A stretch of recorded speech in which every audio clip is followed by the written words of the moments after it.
Everyone, अब बात करेंगे हम लोग आज फिजियोलॉजिकल फैक्टर की। जो फिजियोलॉजिकल फैक्टर होती है एएसआर में, कल हम लोग ने बात किया था कुछ, अब भी बात करेंगे।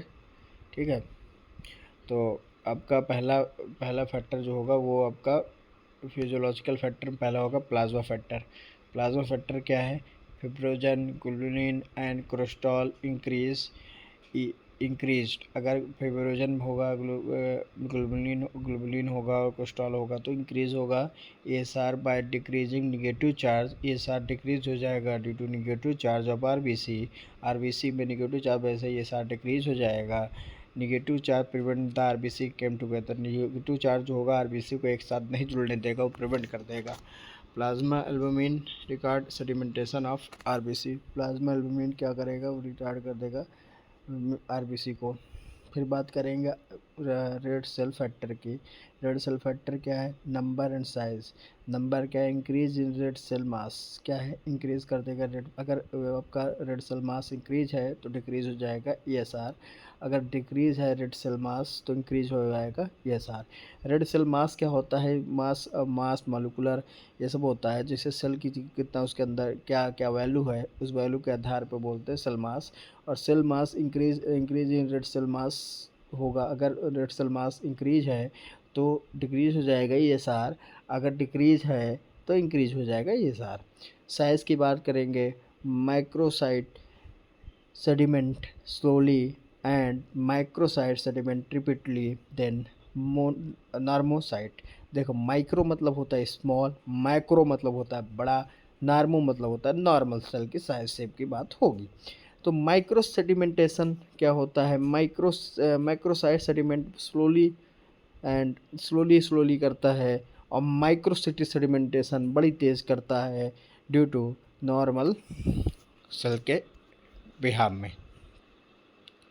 फिर बात करेंगे कि रोलेक्स फॉर्मेशन। फिर बात करेंगे हम लोग सेल साइज़ की, शेप की बात करेंगे। रेड सेल फैक्टर की अगर सेल की बात करते हैं, शेप की बात करते हैं, तो the shape of erythrocyte can also affect ESR. जो शेप होता है एर्थोसाइट का वो भी इफेक्ट करता है ईएसआर को। Sickle cell record ESR because sickle cell क्या करता है? ईएसआर को अननॉर्मल कर देता है because abnormal cell hyper rouleaux formation. Rouleaux formation की वजह से सेल जो सिकल सेल होता है वो ईएसआर को एबनॉर्मल कर देता है। Spherocyte cell also sedimentation rate slow rate at a slow rate. जो स्पायरोसाइट्स होते हैं सेल, उसके अंदर सेडिमेंटेशन रेट जो होता है वो कम हो जाता है। रोलेक्स फॉर्मेशन की बात करेंगे।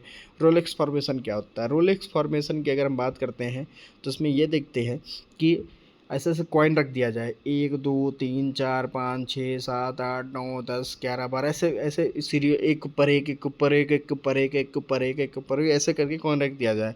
उसको अगर हम साइड से देखते हैं तो ऊपर नीचे ऊपर नीचे ऊपर नीचे ऐसे नहीं बनाता, उसको बोलते हैं आपका रोलेक्स फॉर्मेशन। क्या बोलते हैं? रोलेक्स फॉर्मेशन बोलते हैं। When RBC create the to form Rolex and settle down the area in much less than sum of the area constant capsule. Hence, it is important factor increase ESR. Rolex formation आपका क्या है? आपका important factor है increase करने के लिए ESR। As क्या होनी चाहिए? इन्फेंट में लो होनी चाहिए। इन्फेंट में क्या होगा? लो होगा। एडल्ट में इंक्रीज होगा। एडल्ट में इंक्रीज होगा। ओल्डर में हायर होगा। ओल्डर में बहुत ज़्यादा होगा। अगर मान लीजिए कोई बच्चा है, उसका जो होगा एज में से रिलेटेड वो लो ईएसआर होगा, एडल्ट के अकॉर्डिंग बढ़ा रहेगा, और और थोड़ा एज हो जाएगी तो उसमें हायर रहेगा। उसके बात करेंगे सेक्स की, तो क्या होगा? Woman has higher. जो वुमेन होती हैं उनमें हायर होता है। और मेल में क्या होता है? ESR than male because they are low in PVC. और मेल में लो होता है क्योंकि इसमें लो पीवीसी होती है। ठीक है, फिर उसके बाद करेंगे प्रेगनेंसी की। तो प्रेगनेंसी की बात करते हैं। The ESR being to increase about third the month and increase and return to the normal about 4 week after delivery। क्या बताया है कि ESR being to increase, ESR आपका बढ़ा रहेगा प्रेगनेंसी के टाइम कब? थर्ड महीने में, और नॉर्मल तक कब होगा, जब डिलीवरी के 4 महीने बाद क्या हो जाएगा, नॉर्मल हो जाएगा। जब प्रेगनेंसी की बात करेंगे तो जब प्रेगनेंसी के 3 महीने हो जाएंगे तो ये सार का लेवल क्या हो जाएगा, बढ़ जाएगा, और डिलीवरी के 4 महीने बाद ये सार का लेवल नॉर्मल हो जाएगा। ठीक है, तो कभी भी ये सार देखिए तो उसमें आप ये ज़रूर देखिए कि इन्फेंट है, कि प्रेगनेंसी है, कि बैल है,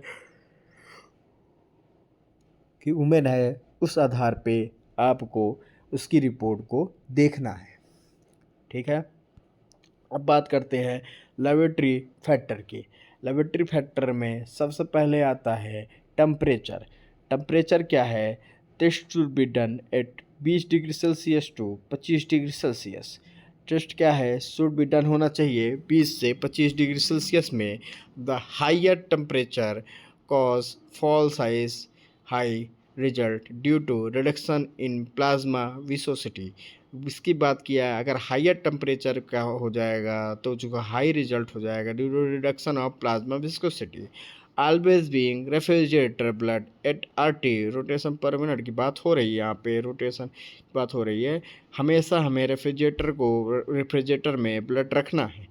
rise in every 3 degree ESR increase by 1 mm। हमेशा 3 डिग्री टेम्परेचर बढ़ाएगा 1 mm इंक्रीज हो जाएगा। टाइम की बात करेंगे तो time should be done with in 2 hours of collection. आपको टाइम कितना लेना चाहिए, कलेक्शन के 2 घंटे बाद। 2 घंटे के बाद आप कलेक्शन, विथ इन 2 घंटे के अंदर आपको कलेक्शन कर लेना, मतलब उस 2 घंटे के अंदर अंदर आपको क्या है, टेस्ट को कर लेना। फिर क्या होगा, EDTA sample should be keeped at 4 degree Celsius. जो एडिटिया सैंपल होता है उसको हम लोग 4 डिग्री सेल्सियस में कलेक्ट करते हैं। इफ़ डिले, अगर वो डिले होता है, but should be perform with in 6 hours. अगर डिले होता है तो उसको परफॉर्म करना है 6 घंटे के अंदर अंदर। फिर बात करेंगे एंटीकोगुलेंट की, तो EDTA और sodium citrate, tri sodium citrate should be use.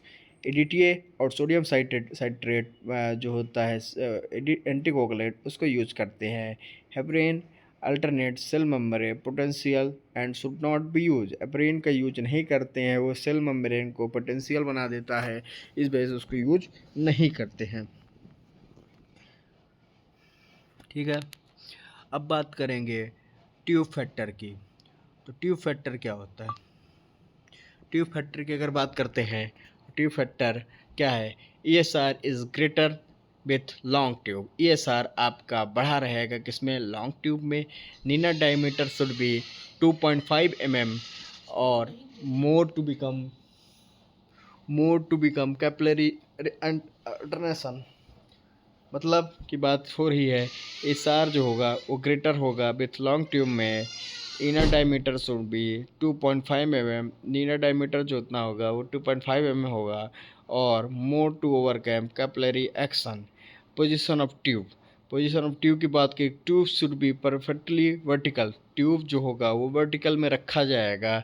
ESR as RBC slide down. ESR increase होगा, RBC स्लाइड डाउन होगी अलॉन्ग द लोअर साइड। जैसे आपने ESR में रखा तो आपकी जो RBC होगी वो नीचे सेटल डाउन होती रहेगी और ऊपर और इंक्रीज हो जाएगी ESR। Angle of 3 degree for vertical can increase ESR by 30 degree Celsius. फिर वाइब्रेशन की बात करेंगे, अगर आप उसमें वाइब्रेशन दे रहे हैं तो vibration can reduce ESR। Vibration क्या करेगा, रिड्यूस कर देगा ESR को। होमोलाइज्ड और क्लॉटेड सैंपल, होमोलाइज्ड और क्लॉटेड सैंपल में क्या होगा, मान लीजिए RBC किसी वजह से टूट गई है या फिर क्या हो जाए, क्लॉट सैंपल हो, तब क्या होगा, इट रिटार्ड ESR में कुछ प्रॉब्लम क्रिएट होगी। क्लॉट ट्रैप फिब्रोजन हैज दो रोलेक्स पर। इसका मतलब ये है कि क्लॉट ट्रैप कर देगा फिब्रोजन को और रोलेक्स फॉर्म नहीं होगा, जिस वजह से आपका सैंपल ESR सही नहीं रहेगा। फिर उसकी बात करते हैं सनलाइट की, तो सनलाइट क्या करेगा, direct sunlight on ESR tube increase ESR। Direct sunlight on ESR tube, अगर डायरेक्ट सनलाइट पड़ रही ESR ट्यूब में तो इंक्रीज हो जाएगा आपका ESR की वैल्यू। फिर बात करते हैं अदर फैक्टर की। जो भी ड्रग होते हैं वो सब क्या करते हैं, वो इंक्रीज़ कर देते हैं ईएसआर को। और एस्पिरिन जो इस ड्रग होता है, कोर्टिसोन होता है, कोलिन होता है, वो डिक्रीज़ कर देता है। आपको डिक्रीजिंग पढ़नी है। एस्पिरिन है और कोर्टिसोइड है और यूरिन, ये 3 ड्रग ऐसी हैं जिस वजह से क्या हो जाएगा, ईएसआर फैक्टर आपका डिक्रीज दिखेगा।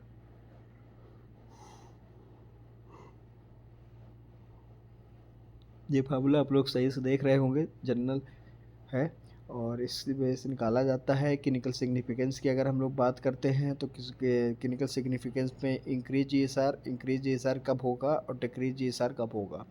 तो इंक्रीज ईएसआर में जब प्रेगनेंसी होगी तब क्या होगा, इंक्रीज हो जाएगा। किसी को एनीमिया है उस कंडीशन में इंक्रीज हो जाएगा। माइक्रोसाइटोसिस है तो इंक्रीज हो जाएगा। इन्फ्लामेशन डिसीज़ है तो इंक्रीज हो जाएगा। इन्फ्लामेटरी डिसीज है तो इंक्रीज। एक्यूट क्रोनिक इन्फेक्शन है तो इंक्रीज हो जाएगा। एक्यूट मतलब क्या होता है और क्रोनिक मतलब क्या होता है, एनीवन कोई जानता है एक्यूट और क्रोनिक मतलब क्या होता है? एक्यूट मतलब होता है आपका, एक्यूट मतलब होता एक्यूट मतलब होता है आपका कि कोई चीज़ें तुरंत बनी हो।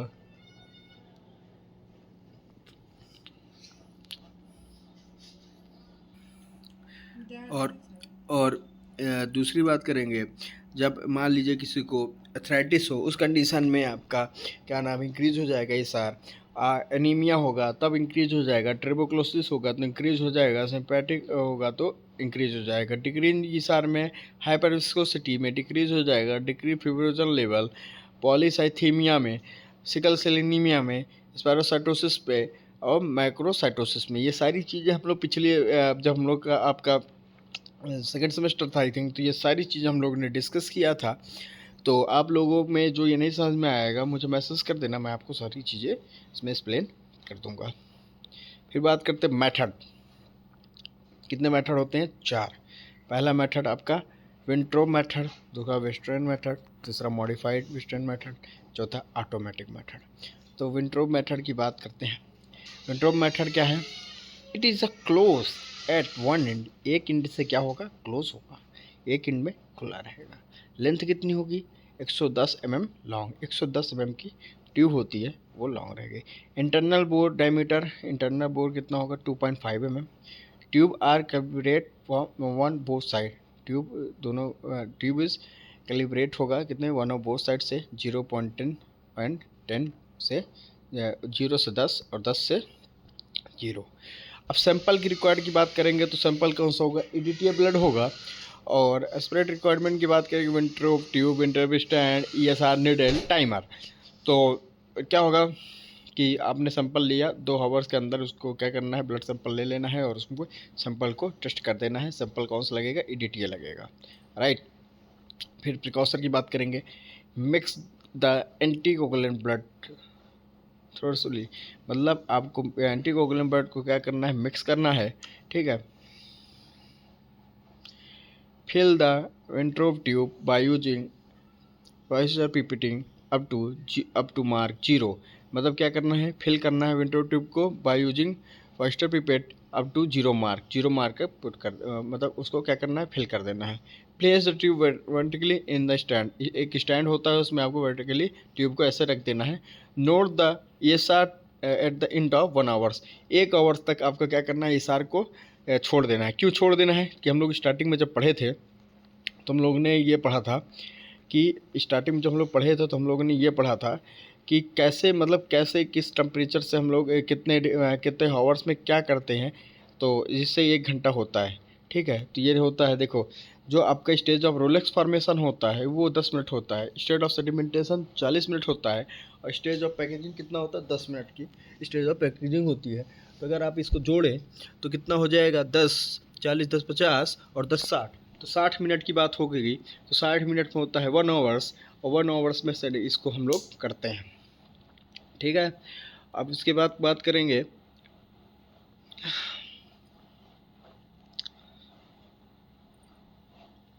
ठीक है। तो क्या होगा कि 2 आवर्स के लिए रख देंगे और 1 आवर्स के लिए छोड़ देंगे। और जो इसकी नॉर्मल रेंज होगी मेल की 1 आवर्स में मेल जो होगा 0 से 10 mm इन 1 आवर्स में होगा। मेल में कितना होगा 0 से 10 mm हो जाएगा, क्योंकि 0 में बढ़ दिए तो बढ़ जाएगा, 1 ml हो जाएगा। 1 mm 0 से 10 mm इन 1 आवर्स, और फीमेल 0 से 20 mm इन 1 आवर्स। उसके बाद करेंगे Westergren method. Westergren method में क्या होगा, तो simple are widely use method इस सिंपल वाइडली यूज मेथड किया जाता है। Most recommended by ICHS। Requirement क्या क्या होगा, simple tri sodium citrate anticoagulant blood. Tri sodium citrate हम लोग क्या करते हैं, एंटीकोगुलेंट ब्लड यूज करते हैं, और 1.6 ml ब्लड मिक्स होता है with 0.4 ml of TSC। TSC में क्या करते हैं, मिक्स करते हैं। अब उसके बाद क्या करते हैं, अपर्चर क्या क्या है, विंडो ट्यूब में लेते हैं, विस्ट्रेन स्टैंड होता है, रबर बल्ब होता है, और टाइमर होता है। ठीक है, तो एक बार और इसको रिवाइज कर लेते हैं, फिर इसके बारे में पढ़ते हैं कि ये है क्या। ठीक है, तो पहले आप देख लीजिए, इसका 2 मेथड होता है। ठीक है, विंट्रोप और इसका विंट्रोप और वेस्ट्रीन मेथड होता है। तो विंट्रोप मेथड में हमने देखा कि बहुत सिंपली मेथड है, तो इस कंडीशन में हम लोग इसको करते हैं। ठीक है, तो और उसके बाद आपकी बात करते हैं वेस्टर्न ग्रीन मेथड। तो वेस्टर्न ग्रीन मेथड में आपका क्या होगा, TSC क्या होगा, ठीक है, TSC। ठीक है, उसके बाद बात करेंगे इसको वेस्टर्न ग्रीन मेथड की लेंथ कितनी होती है, 30 सेंटीमीटर। इंटरनल बोर डायमीटर कितना होता है, 2.5 mm। Can hold about 1 ml of blood, वो होल्ड करता है। ओपन एट बोथ एंड, दोनों तरफ से ब्लड क्या होता है, होल्ड होता है। Calibration for top to bottom, calibration करते हैं टॉप टू बॉटम कितना, 0 से 200 mm में। ठीक है, अब इसका प्रिकॉशन देखेंगे कैसे किया जाता है।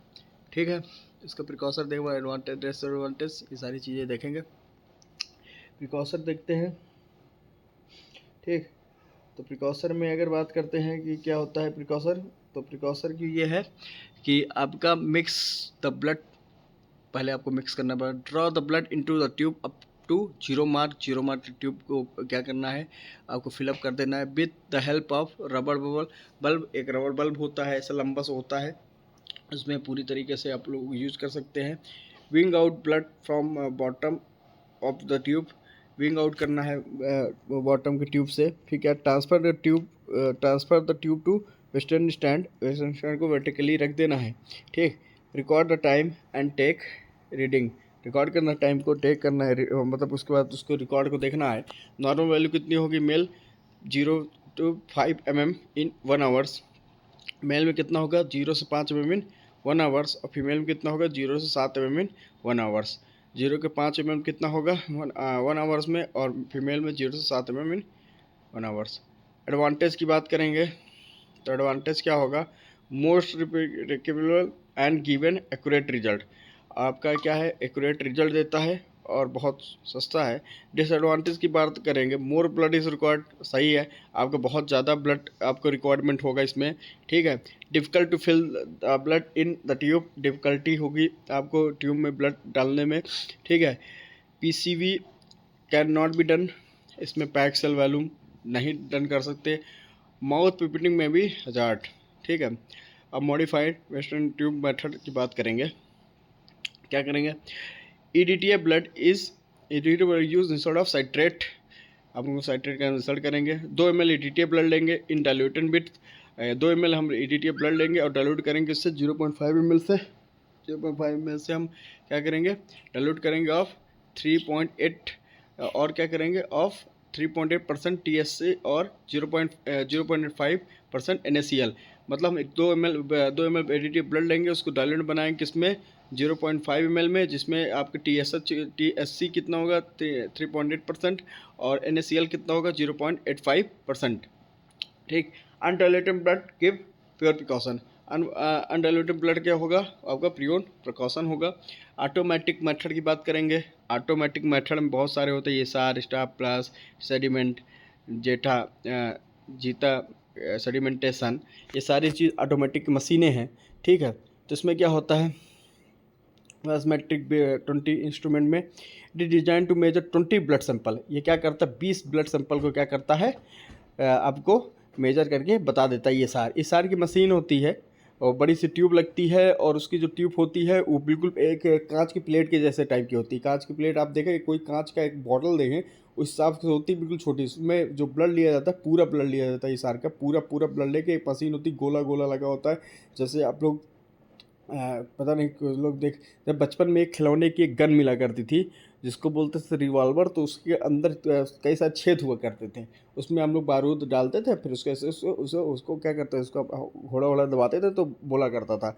तो उस कंडीशन में आपका ऐसे ही एक ट्यूब वो होता है, उसमें आप लोग पूरा भर देते हैं, स्कैन कर देते हैं, फिर उस हिसाब से रिपोर्ट बना देता है ये सार की।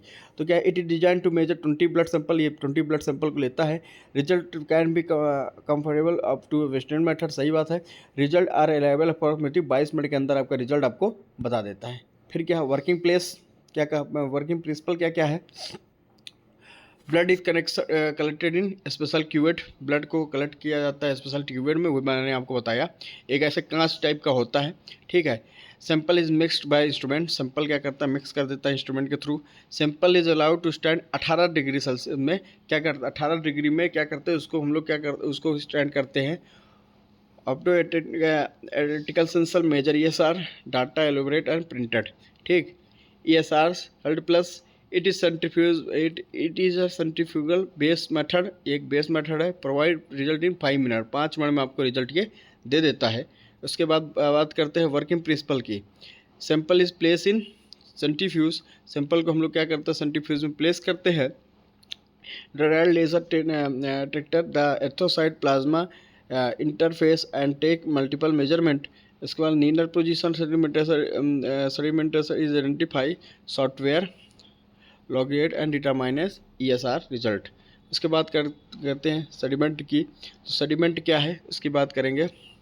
The fill sediplast Westergren pipette in place into sediment automatic ESR reader, ये भी एक तरफ का एक ऑटोमेटिक रीडर है। इसमें क्या करते हैं, ये रीडर डिस्प्ले करता है result for each sample on the LED display after 15 minute. ये ऐसा रीडर होता है जो क्या करता है आपका सेडिमेंटेशन रेट जो तो LED में 15 मिनट में बता देता है।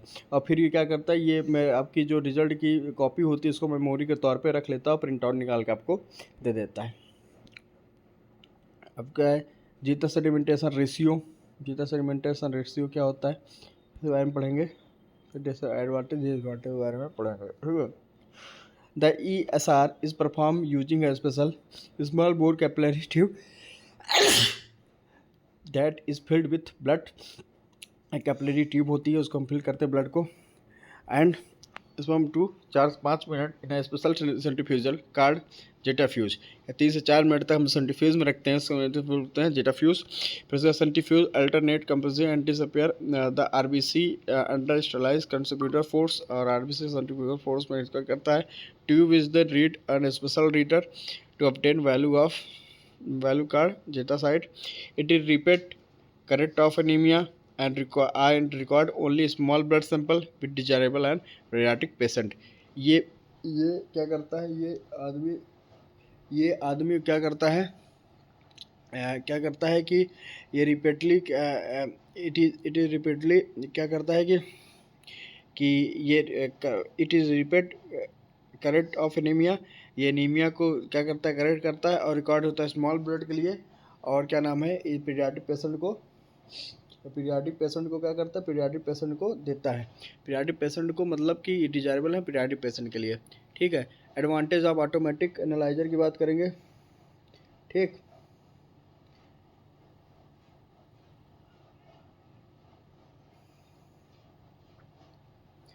तो इसमें सेव क्या है, सेव टेक्नीशियन टाइम, टेक्नीशियन की टाइम सेव होता है। प्रोवाइड इंक्रीज सेफ्टी, प्रोवाइड करता है इंक्रीज करता है सेफ्टी के लिए, because the need for sample मालफ्यूजन इज डिक्रीज। प्रोवाइड करता है increase safety, provide increase safety because the need for sample manipulate is decrease. Interface with laboratory information, interface करता है लेबोरेटरी इंफॉर्मेशन सिस्टम को। Use smaller sample volume, use करता है smaller volume, use smaller sample volume, provide more repeated result. फिर source of error की बात होगी, तो इसको सेव, पहली बात कि टेक्नीशियन टाइम सेव करता है। दूसरा प्रोवाइड करता है, provide increase safety because the need of blood interaction use smaller simple volume provide more repeated result. Source of error की बात करेंगे। सोर्स ऑफ एरर की अगर बात करते हैं तो क्या होगा,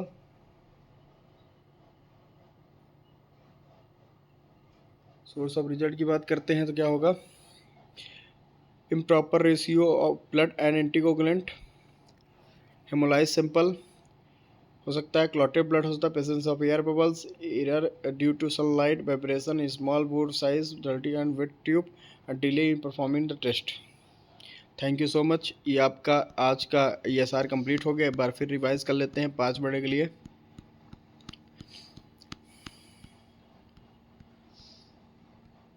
हम लोग थोड़ा बहुत पढ़ लेते हैं इसका क्लिनिकल सिग्निफिकेंस वगैरह और कुछ कुछ एडवांटेज डिसएडवांटेज को रिवाइज करेंगे।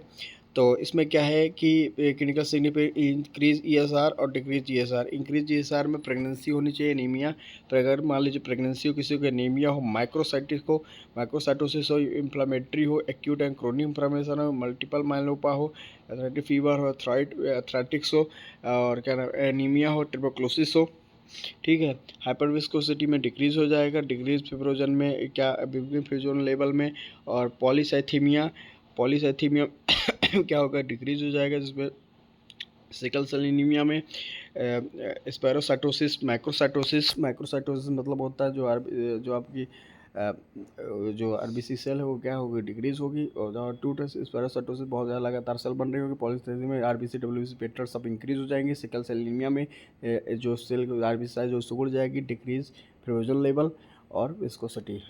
ये बात हो गई कि इनका सिग्निफिकेंस का मेथड कौन कौन से हो गए। इंपॉर्टेंट 2 ही मेथड है, विंट्रोब मेथड, विस्टर्न मेथड, ये 2 इंपॉर्टेंट मेथड है, इसको हम लोग को पढ़ना था, और विंट्रोब मेथड ही हर जगह यूज होता है।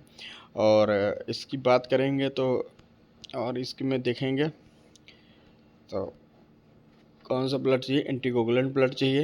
एफ्रीन इसलिए नहीं यूज करते क्योंकि इसमें सेल मेम्ब्रेन पोटेंशियल हो जाता है और यूज नहीं किया जाता, ठीक है। उसके बाद बात करेंगे रोलेक्स फॉर्मेशन इज़ इम्पॉर्टेंट। अगर रोलेक्स फॉर्मेशन है तो सेडिमेंटेशन रेट नहीं आएगा। और एक बार हम लोग सेडिमेंटेशन रेट को रिवाइज कर लेते हैं। क्या ये आपका एक प्रिंसिपल टाइप का है कि क्या है कि पूरे सारे ब्लड डाल देंगे 0 तक, और 0 तक डालने के बाद 1 घंटे के लिए छोड़ देंगे, जितनी RBC सेल डाउन होती रहेगी उसको हम लोग क्या कर लेंगे, काउंट कर लेंगे, ठीक है, जितना वहाँ तक जाएगा सीरम से लेके वहाँ तक, ठीक। और उसके बाद तुम्हारा क्या है कि इंट्रोडक्शन है ये, और ये देखिए आप लोग, ये देखिए विंट्रोब ट्यूब है, ऐसे करके आपको रख दिया जाता है, ऐसे ब्लड रख दिया जाता है। उसके बाद इसमें देखा जाता है कि क्या कितने रेट तक इसको मेजरमेंट किया जा सकता है। फेल एंड डाउन हो गया, ठीक। 0 तक भर देगी, जितना RBC सेल डाउन होगा उतना देखेंगे, ठीक है। फिर क्या एथ्रोसाइट सेल, ESR मतलब होता है, एथ्रोसाइट मतलब रेड ब्लड सेडिमेंटेशन मतलब सेलेक्टिंग, और रेड मतलब अमाउंट ऑफ गिवन टाइम, ठीक है। इसको बोलते हैं ESR, ठीक है, ठीक।